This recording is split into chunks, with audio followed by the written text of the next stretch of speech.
नीलम गोरे आपण बघतो की अनेक वेळेला अंधश्रद्धेच्या बाबतीत बोलत असतात, आवाज उठवत असतात, अनेक प्रकरणात जे आहेत त्या स्पष्टपणे जे आहे ते मैदानात सुद्धा उतरतात। परंतु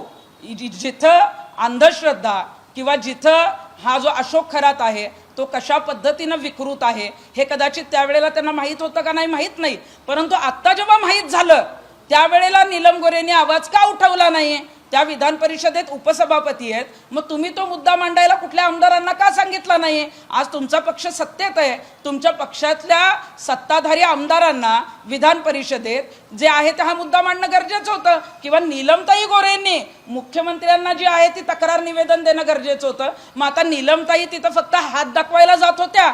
का अशोक खरात ज्या पूजा करायचा, ज्या पद्धतीनं एखाद्याला जे आहे ते मंत्रीपद मिळावं किंवा आमदारकी मिळावं म्हणून काही आघोरी कृत्य करायचा, त्या संदर्भात त्यांनी ते विधी केलेत का नाही याची मला माहीत नाही, परंतु मंत्रीपद मिळण्यासाठी आणि आमदारकी मिळण्यासाठी मात्र त्या कॉलेज रोडच्या ऑफिसमध्ये खरातला भेटण्यासाठी गेलेल्या होत्या।